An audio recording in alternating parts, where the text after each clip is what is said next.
Bonjour à toutes et à tous et bienvenue dans cette nouvelle émission de la télé des PSAD qui vous est proposée ici depuis Santexpo, en direct de Santexpo, depuis le stand de l'UPSADI et de la FEDEPSAD, le stand des prestataires de santé à domicile. Donc on est très heureux aujourd'hui d'accueillir Amir Reza Tofighi qui est le président de la CPME. Bienvenue. Bonjour et merci pour l'invitation. Bonjour. Et puis à nos côtés, Nicolas Balmel, le vice-président de l'UPSADI. Bonjour Nicolas. Bonjour, merci de l'invitation aussi. Donc on précise que l'UPSADI est membre de votre confédération patronale et que c'est à ce titre que nous vous accueillons aujourd'hui. Alors on rappelle que vous connaissez bien toutes les questions liées au domicile, au virage domiciliaire, puisque vous êtes chef d'entreprise et vous avez développé plusieurs entreprises dans l'accompagnement des personnes à domicile, mais aussi dans la tech. Donc ce sont des sujets qui vous parlent. Nous allons tout d'abord vous poser cette question, puisque vous avez cette expérience aujourd'hui, quel regard portez-vous sur le déploiement de ce qu'on appelle le virage domiciliaire? Alors c'est vrai que c'est une question très intéressante puisque moi j'ai une entreprise d'aide à domicile pour les personnes dépendantes. Donc moi mon métier c'est de permettre aux personnes de vivre à domicile à travers l'accompagnement pour les aider à se lever, à manger, pour se déplacer. Et donc on voit bien qu'il y a un vrai enjeu sur le virage domiciliaire parce que aujourd'hui les Français veulent être soignés à domicile quand ils peuvent, veulent rester le plus possible à domicile. Personne rêve d'être 3 à 4 jours à l'hôpital. Et même l'hôpital aujourd'hui, pour des mesures d'économie, préfère toujours avoir des personnes qui restent le moins possible dans l'hôpital et le plus possible à domicile. Et donc il y a un vrai enjeu de société, puisque c'est ce que veulent les Français. Il y a un vrai enjeu économique, puisque ça coûte moins cher. Mais pour que ça fonctionne, il faut aussi sortir un peu de la logique de silo aujourd'hui. Et moi je le vois parce que moi je fais de l'aide à domicile. Après on a les prestataires de santé à domicile, on a ceux qui font du soin à domicile. Et en fait c'est trois mondes qui ont du mal à se parler puisque la réglementation nous cloisonne. Et c'est très compliqué d'avoir une sorte de service unifié. Et donc ce virage domiciliaire aujourd'hui, pour qu'il puisse fonctionner, il faut réussir à décloisonner, il faut réussir à avoir une vraie stratégie long terme de service unifié, puisque à la fin, la personne qui est soignée, la personne qui est à domicile, c'est la même.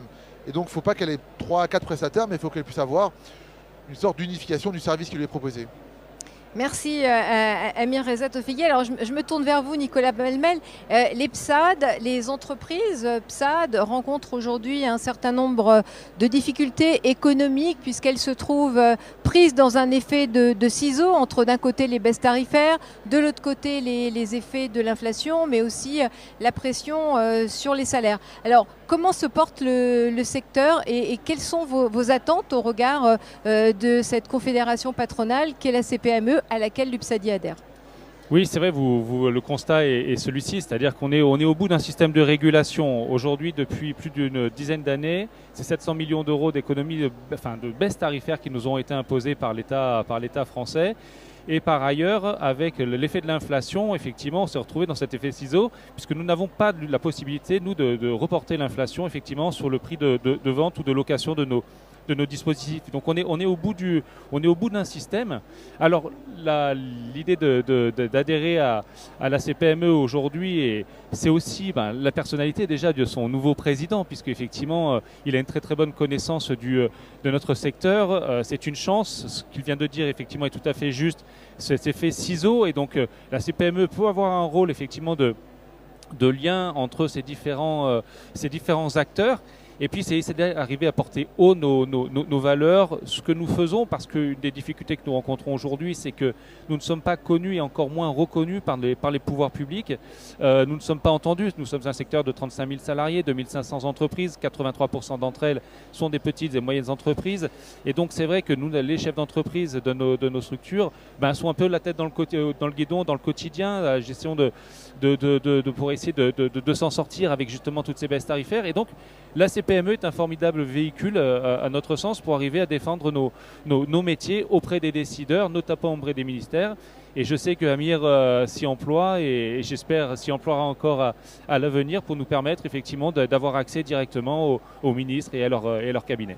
Alors justement, je me tourne vers vous. Comment le patron des patrons des petites et moyennes entreprises agit pour soutenir des entreprises telles que l'IPSAD, dont on connaît l'intensité du maillage territorial? Alors moi j'aimerais déjà féliciter les acteurs des prestataires de santé à domicile parce que Nicolas l'a bien dit, en fait ça fait des années qu'à chaque fois on leur demande des baisses tarifaires et donc ils participent presque malgré eux parce qu'en gros on leur impose des baisses de prise en charge pour réduire les déficits publics. Et je pense que quand on voit aujourd'hui les budgets qui sont faits chaque année, il n'y a pas beaucoup de secteurs qui ont chaque année des baisses de prise en charge. Donc déjà, je pense qu'on devrait mettre en avant et féliciter ces secteurs qui, malgré tout, participent à la réduction du déficit public. Il y a un double sujet aujourd'hui. Le premier sujet, c'est qu'on a un contexte économique qui est compliqué sur lequel la CPME agit, bien évidemment. C'est comment on fait pour que les entreprises, dans leur globalité, soient reconnues, pas qu'il y ait de nouvelles hausses d'impôts. Le budget 2025 a été très compliqué. On a eu beaucoup de nouveaux impôts qui ont touché les entreprises. Et après, il y a vraiment le sujet de la santé, du secteur privé dans la santé, des prestataires de santé à domicile, sur lequel la CPME doit accompagner l'UPSADI sur ces sujets-là. Moi, pas plus tard qu'hier, j'étais avec la ministre déléguée à l'autonomie et au handicap pour parler de ces sujets-là. Par exemple, de pousser auprès des politiques pour qu'il y ait une vraie stratégie long terme et qu'on ne soit pas dans des logiques budgétaires annuelles, parce qu'il est impossible pour une entreprise d'investir sur du long terme si chaque année, tout est remis en question. Et ça, c'est un enjeu majeur. Et de faire prendre conscience à tous nos politiques que les prestataires de santé à domicile sont une chance pour notre pays. Parce que oui, on le voit déjà, elles font des économies. Mais le vrai potentiel d'économie, c'est sur le fait de ne plus avoir à l'hôpital des personnes qui restent un nombre de jours important, mais qui puissent être soignées à domicile. Et ça, c'est un levier important. Et même l'hôpital aujourd'hui demande ça. Parce qu'on voit bien qu'il y a des problèmes d'effectifs dans les hôpitaux, il y a un manque de personnel, ça coûte très cher. Et donc, il faut vraiment que les prestataires de santé à domicile soient reconnus comme un acteur essentiel de toute la chaîne du soin. Et le rôle de la CPME, c'est de les accompagner pour qu'ils soient vraiment reconnus dans cette visibilité et pour que les politiques leur accordent la place qu'ils méritent. Alors vous venez de... Oui, Nicolas Belmet, une réaction, pardon. Oui, pardon, merci beaucoup. Oui, deux choses dans ce qui vient d'être dit par Amir qui me semblent extrêmement importantes. La première, effectivement, c'est la source d'économie que représentent les prestataires de santé à domicile, le développement du domicile par rapport effectivement à l'hôpital et d'éventuelles missions que pourraient effectivement obtenir les prestataires de santé à domicile. Je pense notamment au volet préventif qui est un des pans importants sur lequel il faut capitaliser et se développer en France. Et sur le côté prévention, je crois que les prestataires de santé à domicile, par aussi la présence de leurs 6500 salariés qui sont professionnels de santé, je pense notamment à nos infirmières, pharmaciens, diététiciens ou autres, nous avons là effectivement peut-être des gisements d'économie majeurs pour l'assurance maladie. C'est un point effectivement important que je voulais relever. Et le second qui a été aussi abordé par Amir, c'est la pluriannualité. En fait, cette visibilité qui est extrêmement importante pour tout chef d'entreprise, mais aussi particulièrement pour les chefs d'entreprise dans la prestation de santé à domicile, que nous venons d'obtenir, on va dire, sur 2 ans par rapport à la récente décision du CEPS sur la PPC, la problématique d'apnée du sommeil, mais sur lequel on souhaiterait effectivement aller encore plus loin à la fois sur les autres métiers et aussi pas rester que sur 2 ans, mais essayer d'arriver au moins à 3 ans. En tout cas, ce qui est très important, et d'ailleurs c'est souvent ce qui a été dit dans les discours introductifs de Santexpo, c'est d'avoir une loi de programmation, mais en tous les cas quelque chose qui nous donne la possibilité de savoir où on va et de ne pas trembler chaque année au PLFSS pour savoir à quelle sauce on va être mangé. Est-ce que ça sera 100, 150, 200 millions d'euros de baisse tarifaire? Non, il nous faut vraiment savoir où nous allons. Alors justement, et ça fait le lien avec la question suivante, dans le contexte des déficits budgétaires que l'on connaît actuellement et la crise évidemment de la dette, la crise des ressources, et en face le mur du vieillissement avec un accroissement des besoins, tout cela met en péril la pérennité de l'assurance maladie. Les partenaires sociaux ont été conviés à formaliser un certain nombre de propositions dans le cadre des 3 hauts conseils qui ont été saisis par le Premier ministre, dont le Conseil pour l'avenir de l'assurance maladie. Vous avez, j'imagine, formalisé un certain nombre de propositions. Est-ce que vous pourriez nous indiquer comment vous imaginez de franchir cette étape, de franchir ce mur de difficultés? On a aujourd'hui en France un modèle social qui est une chance pour le pays. Maintenant, on voit bien qu'il est à bout de souffle aujourd'hui en termes de financement et donc en termes de déficit. En 2025, c'est 15 milliards d'euros le déficit de la santé. Et donc, il y a plusieurs sujets. Le premier, c'est qu'il faut responsabiliser les Français, leur faire prendre conscience du coût et aussi sortir du mythe du tout gratuit. Ça veut dire quoi? Ça veut dire qu'à force d'avoir dit à tout le monde la santé c'est gratuit, finalement la santé n'a plus de valeur pour les gens. Et donc c'est comme si finalement il y avait un droit de tirage illimité où d'autres personnes payent, on pense toujours que c'est d'autres qui payent, que c'est gratuit, mais on ne peut pas faire ça avec la santé. La santé c'est quelque chose qui coûte de l'argent et il faut que les Français puissent modestement, symboliquement payer une part de leurs soins pour qu'ils puissent se rendre compte du coût de la santé, qu'ils puissent être conscients également de ce que paye l'État. On n'a jamais de facture lorsqu'on sort d'une facture de l'hôpital. Ce sera intéressant que les gens puissent se rendre compte combien de milliers d'euros l'État a pris en charge. Deuxièmement, c'est qu'aujourd'hui, il faut baisser le coût de la santé, notamment, je vous donne un exemple, mais par exemple les arrêts maladie, aujourd'hui ça coûte 9 milliards d'euros. Comment on fait pour avoir un meilleur contrôle des arrêts maladie? Il y a d'autres mesures. La Cour des comptes a fait un rapport très récemment qui propose des actions. Il faut avoir une double action. Le premier, c'est qu'il faut baisser le coût du modèle social de la santé, pas en remboursant moins, pas en garantissant moins ou en allant contre l'accessibilité des personnes qui ont besoin de soins, mais surtout en maîtrisant mieux cette dépense. Donc j'ai parlé des arrêts maladie par exemple, sur lesquels on parle de jours de carence obligatoires, mais il y a d'autres mesures qu'on propose pour qu'il y ait plus de responsabilité dans notre modèle social.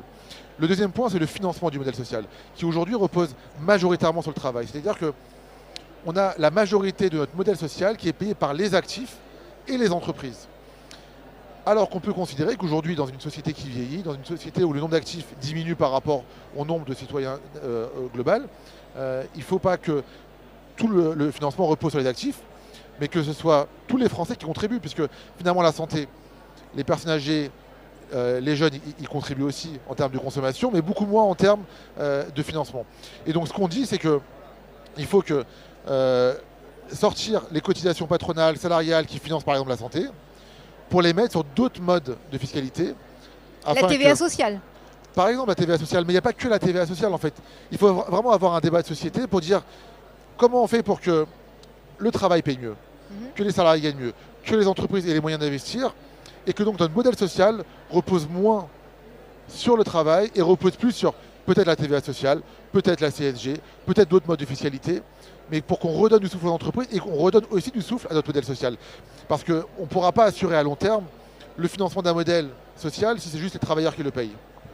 Merci. Et peut-être vous n'avez pas rebondi sur la pluriannualité et cette idée de loi de programmation en santé qui a été proposée lors de l'inauguration de Santexpo où nous nous trouvons par le président de la FHF, Arnaud Robinet, mais qui n'a pas, semble-t-il, connu beaucoup d'écho du côté des deux ministres qui participaient à l'inauguration.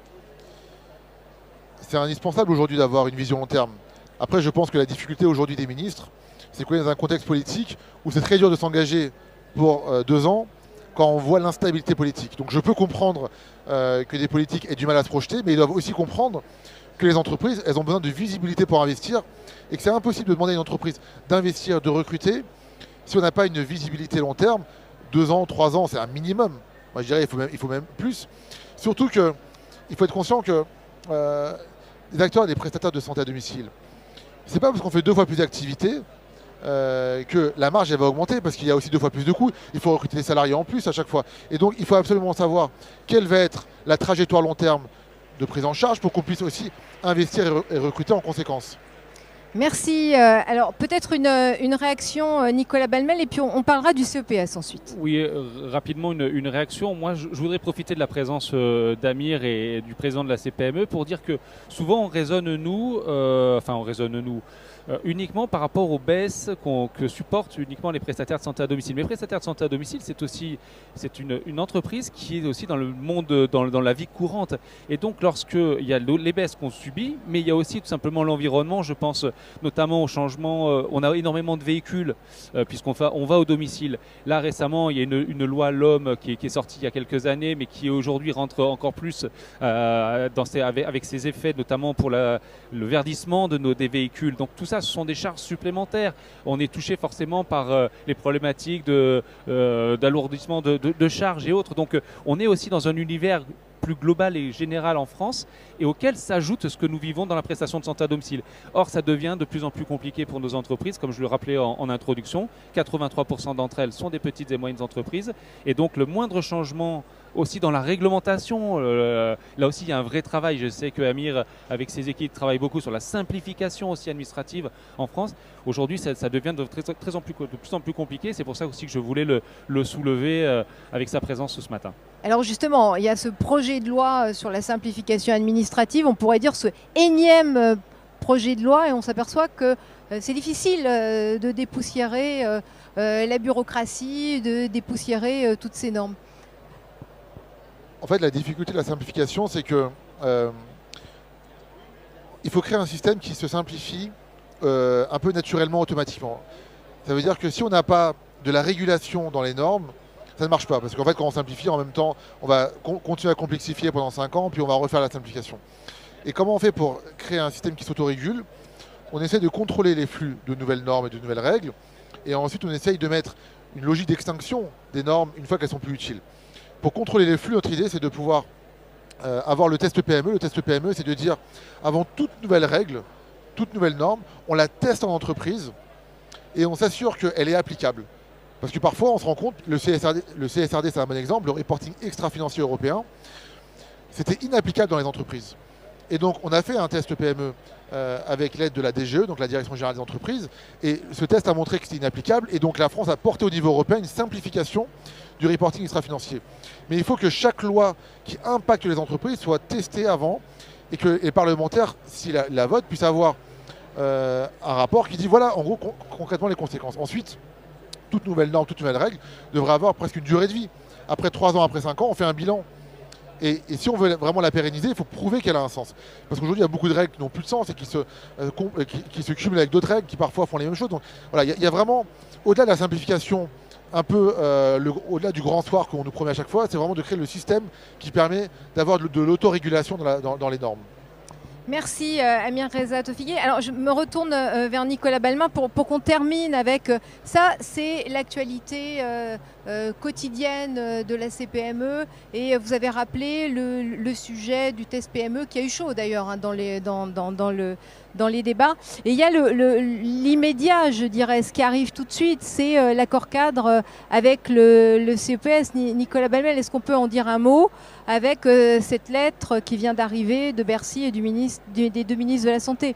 Oui, effectivement, les ministères de tutelle ont rédigé une lettre cadre, on va dire, au CEPS, hein, qui est notre organe de régulation économique dans nos métiers, et notamment avec parmi les points évoqués, l'idée de la mise en place d'un accord cadre entre effectivement le CEPS et les syndicats professionnels de la prestation de santé à domicile, notamment pour essayer de mettre en place une concertation beaucoup plus régulière, une régulation beaucoup plus fluide. Donc là, ça, on ne peut que s'en réjouir, à la fois parce que derrière, nous sommes très clairement listés et indiqués dans cette lettre de mission des ministères, donc ce qui est déjà un début de reconnaissance, j'ai envie de dire. Et ensuite, surtout parce que derrière, ça va nous mettre une méthodologie de travail qui existait déjà, qui a été signée récemment avec les fabricants de dispositifs médicaux, mais qui n'était pas le cas pour nos métiers. Et donc ça, déjà, pour nous, c'est une formidable avancée. Maintenant, il faut que ça se concrétise en termes de méthodologie, en termes de travail. Mais en tous les cas, il y a un signe positif de discussion et de concertation avec nos tutelles. Je sais que la CPME sera aussi, nous accompagnera dans cette démarche-là. Et puis, en tous les cas, voilà, il n'y a plus qu'à désormais, mais effectivement, c'est un signe positif. Voilà, Amir Reza Tofigué, vous avez pris le point. Je vous laisse conclure cet entretien que nous allons refermer.